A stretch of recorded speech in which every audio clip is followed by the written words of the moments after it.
The live TV, सच सबसे आगे। मेरा नाम राशिद जहीर और आप देख रहे हैं the live TV. Bharatiya Janata party की नीति या राज करने से अब विपक्षी नाराज नहीं है, दूसरे लोग जो उनकी पार्टी के विधायक हैं, मंत्री हैं या मौजूदा विधायक हैं, पूर्व विधायक हैं, सब नाराज नजर आ रहे हैं। खबर उत्तर प्रदेश के बलिया से है। पूर्व विधायक और चर्चित रहे राम इकबाल सिंह का कहना है कि धन बल की वजह से योगी सरकार इलेक्शन जीत रही है और जनता से माफी मांगनी चाहिए। बिल्कुल सही आपने सुना। भाजपा के पूर्व विधायक, आपके स्क्रीन लगा देते हैं जागरण की, जिसमें लिखा है कि भाजपा के पूर्व विधायक राम इकबाल ने अपनी पार्टी पर उठाए सवाल, कहा जनता से माफी मांगे सरकार। आगे इन्होंने क्या क्या लिखा वो हम आपको बताएंगे। और इसके साथ साथ नितिन गडकरी जो केंद्रीय मंत्री हैं और काफी अच्छा काम करते हैं, विपक्ष भी लोग भी अक्सर उनकी तारीफ करते हैं, उन्होंने भी सरकार को क्या कहा और जो मौजूदा विधायक हैं उन्होंने क्या कहा वो हम आपको बताते हैं। ये बगावत के सुर या असंतुष्ट होने के सुर, ये सिर्फ विपक्ष नहीं बता रहा है। अब भारतीय जनता पार्टी के अंदर से जो नेता हैं, मौजूदा हों या पूर्व हों या केंद्र के हों या जिले के विधायक हों, उन्होंने अपनी नाराजगी बतानी शुरू कर दी है, चूंकि जनता में इन्हीं को वापस जाना है। पहली खबर हम आपको बताते हैं कि जो बलिया, जानते होंगे चंद्रशेखर जो पूर्व प्रधानमंत्री रहे, उनकी जगह से खबर आ रही है कि पूर्व विधायक राम इकबाल इनका नाम है। ये लिखते क्या है वो सुन लीजिए कि इन्होंने कहा है कि पूर्व विधायक ने कहा इसमें प्रदेश कार्य समिति में सदस्य भी हैं और आज चुनाव में इन्होंने कहा कि ये कहकर अपनी पार्टी को कटघरे में खड़ा कर दिया, ये कहकर कि आज चुनाव में धन बल हावी हो चुका है। आपको मालूम है धन और बल, जिला पंचायत और ब्लॉक प्रमुख के जो सदस्य के जो चुनाव हुए हैं उसमें किस तरह का बल और किस तरह का धन का इस्तेमाल हुआ, उसकी तरफ ये इशारा कर रहे हैं। पूर्व विधायक अपने बयानों से चर्चा में रहे हैं। इनका कहना यह है कि पार्टी की किरकिरी कराने के मामले में चर्चित भाजपा पूर्व विधायक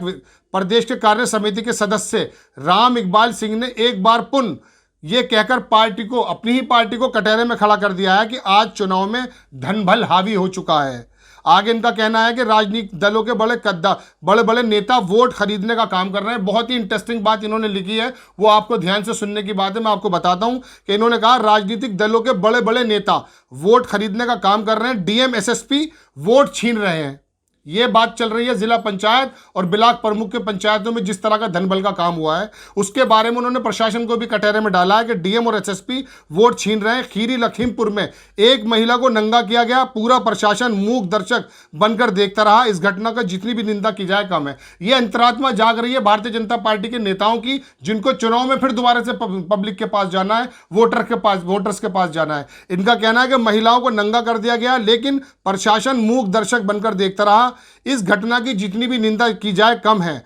घटना के लिए सरकार को जनता से माफी मांगनी चाहिए। यानी कि वो अपनी योगी सरकार को ही, मुख्यमंत्री को बोल रहे हैं कि सरकार को जनता से माफी मांगनी चाहिए। और आगे उन्होंने लिखा कि जो ये एक प्रेस कॉन्फ्रेंस कर रहे थे कि दुनिया की सबसे बड़ी पार्टी होने का दावा करने वाली भारतीय जनता पार्टी एक ऐसे व्यक्ति के घर पे वोट मांगने के लिए गई बलिया के अंदर, जो बहुत बड़ा विवादित रहा है। और वहां पर भारतीय जनता पार्टी के नेताओं के अलावा उन्होंने कहा कि उसके घर जो विवादित सदस्य था उसके घर पर चक्कर लगा रहे थे। वहां पर कौन कौन थे? पूर्व प्रधानमंत्री के पुत्र भी उस आयोजित दावत में गए, जिसका सुनकर मुझे खुशी हुई।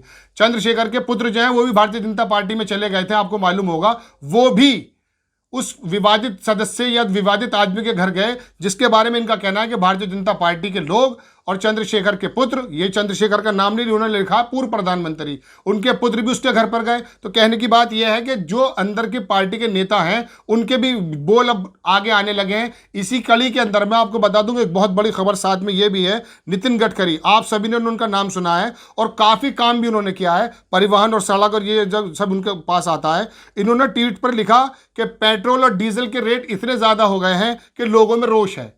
ट्वीट हम आपके स्क्रीन पर लगाने की कोशिश करते हैं। इन्होंने कहा गडकरी ने भी माना पेट्रोल डीजल के दाम बढ़ने से गुस्से में है लोग, बोले इतने परेशान है कि आंदोलन कर रहे हैं। ये नितिन गडकरी की टिप्पणी को बहुत सीरियस लेने की जरूरत है, खास करके उन अनभक्तों को।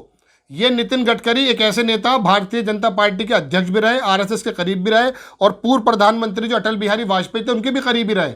और एक समय में आरएसएस की तरफ से आधिकारिक तो नहीं लेकिन ये मांग उठती थी कि इनको प्रधानमंत्री बनाया जाए। इनका कहना है कि लोग आंदोलन इसलिए कर रहे हैं कि पेट्रोल के और डीजल के रेट बहुत ज़्यादा बढ़ गए। इनकी टिप्पणियों को भी बहुत ज़्यादा सीरियस लेना चाहिए और खास करके उन लोगों को जो अंधभक्त भारतीय जनता पार्टी का आज भी अंधे होकर के समर्थन कर रहे हैं। अब हालांकि उनके नेता, चाहे पूर्व विधायक, जैसा कि हमने आपको बताया कि उन्होंने कहा कि योगी सरकार यानी कि उत्तर प्रदेश की सरकार धन बल का प्रयोग कर रही है इस चुनाव के अंदर और उन्हें जनता से माफी मांगनी चाहिए। एक आपको उदाहरण में और देके अपनी बात को खत्म कर देता हूं बहुत जल्दी से। आपको याद होगा सीतापुर के विधायक राकेश राठौड़, उनकी वो ऑडियो और उनका वो बयान काफी चर्चा में रहा, जिनके बारे में कहा कि अगर हम भी पार्टी के खिलाफ बोलेंगे तो देशद्रोह का मुकदमा हम पर हो जाएगा। ये भारतीय जनता पार्टी के जो है विधायक हैं, हमें मिलेगा, हम आपकी स्क्रीन पर लगा देंगे उनका बयान भी और उनकी टिप्पणी भी। उसने खुद कहा सीतापुर के विधायक ने, हालांकि वो पहले से बयान देता है, उन्होंने उसको जो ताली पीटने की बात थी ना, ताली और थाली, उसकी भी मजाक उड़ाई थी कि तुम अनभक्त अंधे होकर तालियां बजाने, उससे क्या कोरोना खत्म होगा। पहले भी ये विधायक अपनी बात को कह चुके हैं, लेकिन इसी पेंडेमिक में उनका ये बयान आया था कि अगर हम भी पार्टी लाइन के खिलाफ बोलेंगे तो देशद्रोही का मुकदमा हम पर भी हो जाएगा। तो ये हालत है भारतीय जनता पार्टी के नेताओं की, जिसके अंदर नितिन गडकरी हो, पूर्व विधायक हो या मौजूदा विधायक हो, उन्होंने अपनी बातों को आगे करना शुरू कर दिया है और देश के लोगों की परेशानी को देखते हुए सारे नेता सड़क पर आने की बात कर रहे हैं, आंदोलन की बात कर रहे हैं। जैसा कि हमने आपसे कहा कि नितिन गडकरी ने कहा कि आंदोलन की वजह पेट्रोल और डीजल के रेट हैं। ये नितिन गडकरी का जो ट्वीट किया गया है, इससे पार्टी खुद भी फंसती हुई दिखाई दे रही है और उन लोगों को भी ये बात कहने के लिए एक जगह बन जाती है जो भारतीय जनता पार्टी का, केंद्र सरकार का, प्रधानमंत्री मोदी का या योगी जी का अंधे होकर समर्थन करते हैं। जब उनकी पार्टी के विधायक ही बोल रहे हैं कि महिलाओं को नंगा किया जा रहा है और प्रशासन मूक बना बैठा है, तो इस बात से अब और क्या रिजल्ट निकाला जा सकता है कि उन्होंने इस बात को कहा कि सरकार को माफी मांगनी चाहिए, क्योंकि अब चुनाव करीब है। इन विधायकों की, इन नेताओं की अंतरात्मा जब जागी है, उन्होंने तब इस बात को कहा है। हालांकि चुनाव के समय अक्सर नेता अपने आप को चुप रखते हैं ताकि पार्टी की पोजीशन खराब ना हो, लेकिन हालात इतने हो गए हैं, जिला पंचायत चुनाव ले लें या ब्लॉक प्रमुख के ले लें या देश के अलग विभिन्न हिस्सों में ले लें, भारतीय जनता पार्टी के खिलाफ विपक्ष और लोग होने के साथ उनके अंदर के पार्टी के नेता खुद इकट्ठे होकर के अलग अलग जाकर के शोर मचा रहे हैं और बता रहे हैं कि धन बल का इस्तेमाल हो रहा है, सरकार लोगों से माफी मांगनी चाहिए। आंदोलन इस वजह से होता है क्योंकि रेलवे, पेट्रोल के, डीजल के रेट बढ़ रहे हैं। और पुराने विधायक की तो हम आपको बता चुके हैं कि इतनी ज्यादा बात हो चुकी है कि भारतीय जनता पार्टी के अंदर मौजूदा विधायक इस बात को कहता है कि अगर आपने पार्टी के खिलाफ बात की तो आप पे भी देशद्रोही का मुकदमा लग जाएगा। तो फिलहाल बड़ी खबर, पूर्व विधायक राम इकबाल, उनका कहना है कि धन बल का इस्तेमाल हुआ, सरकार को माफी मांगनी चाहिए। द लाइव टीवी, सच सबसे आगे।